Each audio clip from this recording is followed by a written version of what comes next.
Hello, future biologists. Welcome to our fascinating journey through AIDS to Health in Class 9 Biology.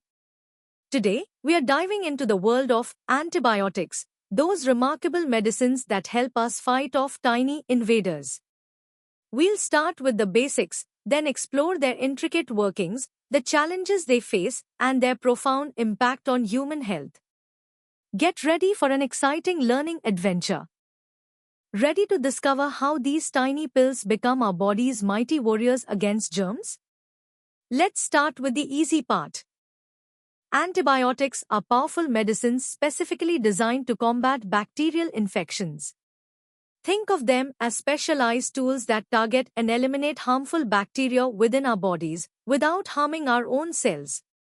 They don't work on viruses, only bacteria. The way they function is quite remarkable. They either kill the bacterial cells outright or stop them from multiplying, giving our immune system the upper hand to clear the infection. This selective action is what makes them so effective against diseases caused by bacteria. The story of antibiotics truly began with a lucky accident.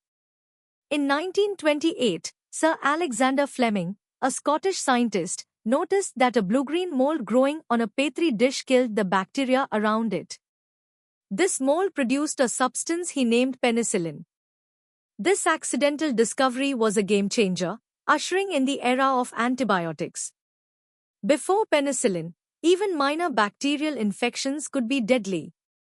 Today, antibiotics are crucial for treating many illnesses and making complex surgeries safe by preventing infections. However, it's vital to use them only when a doctor prescribes them. Time to test your understanding of the basics. Think about these questions. What is the main job of an antibiotic? Who was the brilliant mind behind the discovery of penicillin?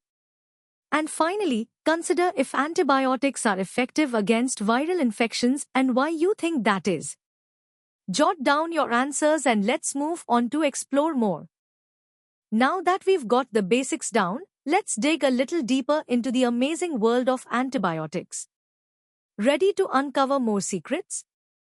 While Fleming discovered penicillin, it was the dedicated work of scientists Howard Florey and Ernst Chain in the early 1940s that made it a practical, life-saving drug. They developed methods to purify and mass-produce penicillin just in time for World War II, where it saved countless soldiers' lives. This marked a monumental shift in medicine. It's also crucial to distinguish antibiotics from antiseptics and disinfectants. Antibiotics work inside your body, targeting bacteria without harming your cells. Antiseptics reduce microbes on living tissues, like your skin, and disinfectants kill microbes on inanimate objects, such as surfaces. So, how do antibiotics actually work their magic? They're very clever. Different antibiotics have different strategies. Some, like penicillin, attack the bacterial cell wall, which is vital for the bacterium's structure and survival but absent in human cells. Others target the bacterial machinery for making proteins or replicating DNA. By interfering with these essential processes, antibiotics selectively kill or inhibit the growth of bacteria, leaving our own cells unharmed. This selective toxicity is key to their effectiveness and safety. However, there's a growing challenge: antibiotic resistance. Bacteria are incredibly adaptable. Over time, they can evolve and develop ways to resist the effects of antibiotics, making the drugs ineffective.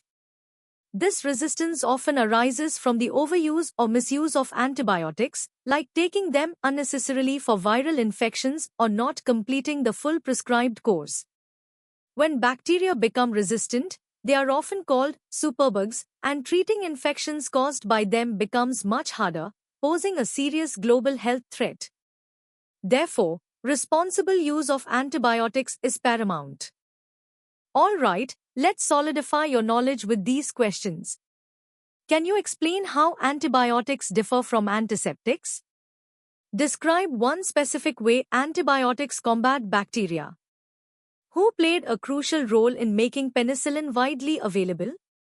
What exactly is antibiotic resistance and what are its main causes? And finally, why is it so important to always finish your antibiotic prescription? Take your time to think through these. You're doing great. Let's elevate our understanding even further. Prepare to explore the intricacies of antibiotics at a harder level. Antibiotics are classified based on their spectrum of activity.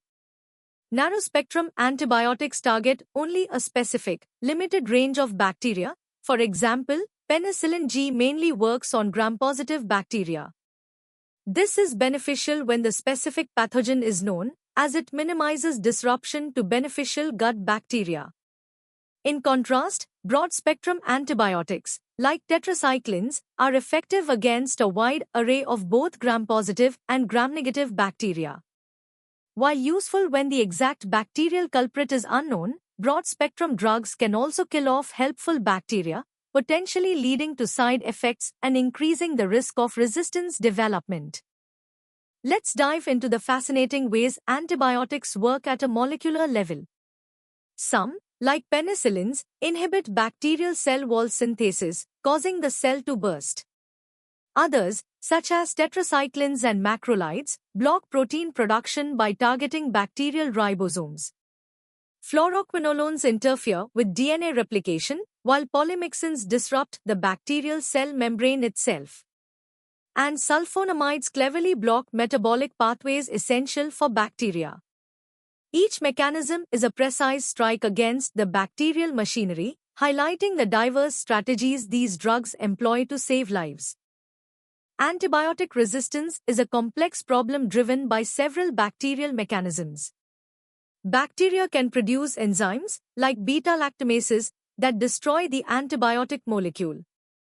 They can also alter the antibiotic's target site, preventing it from binding effectively. Some bacteria develop efflux pumps that actively push the antibiotic out of the cell, while others modify their cell walls to reduce drug entry. This resistance leads to longer hospital stays, higher treatment costs, and increased mortality. It's a global public health crisis demanding responsible use and continuous research to find new solutions. Ready for a deeper challenge? Consider these questions. How do narrow and broad-spectrum antibiotics differ? Explain how cell wall synthesis inhibitors selectively target bacteria. Describe two ways bacteria become resistant. Which antibiotic class inhibits bacterial protein synthesis? What are the public health impacts of resistance?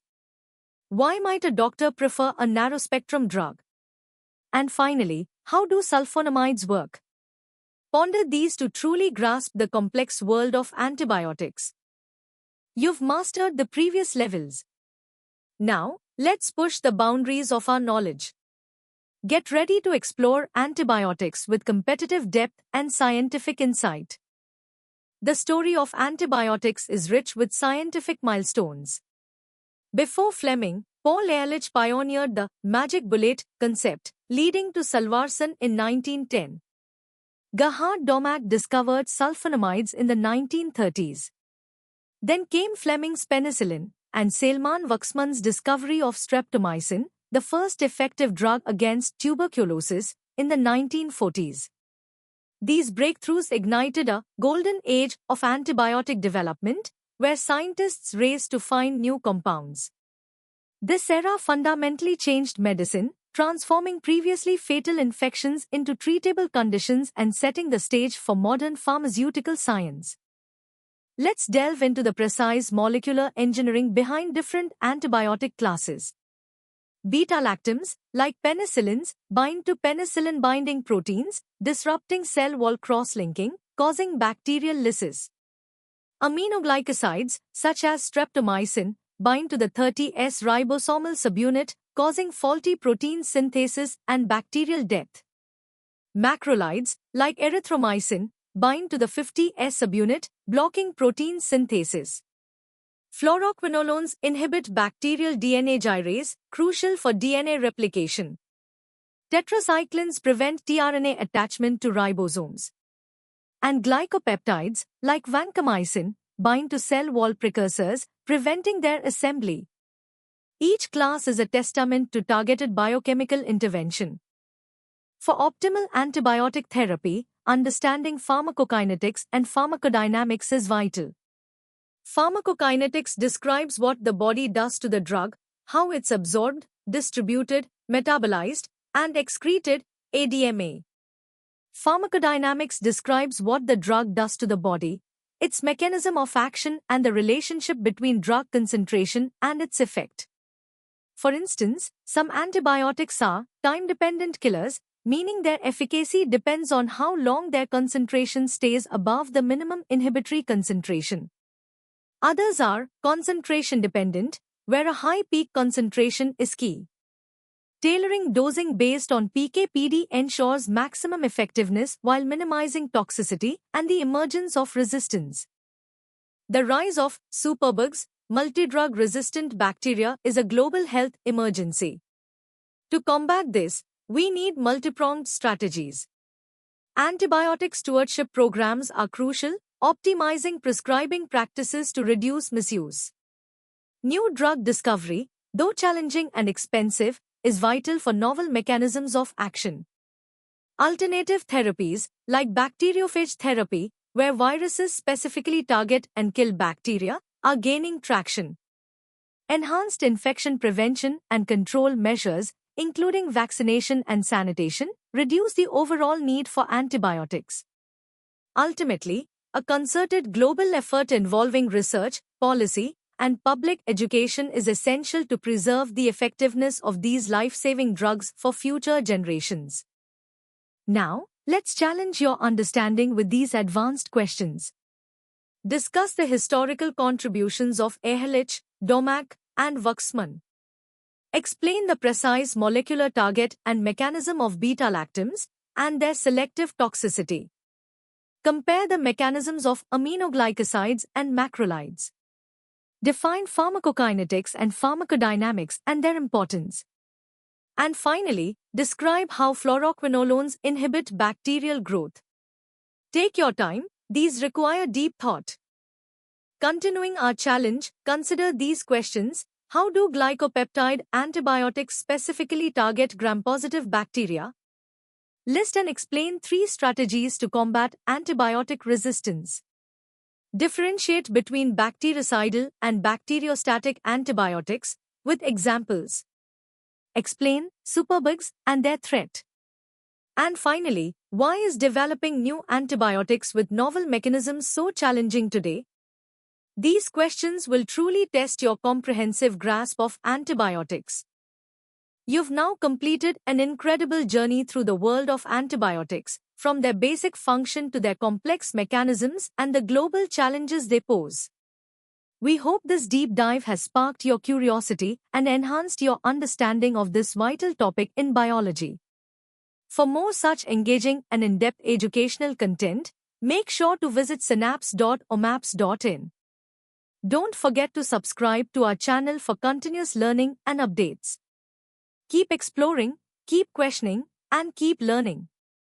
Thank you for joining us today.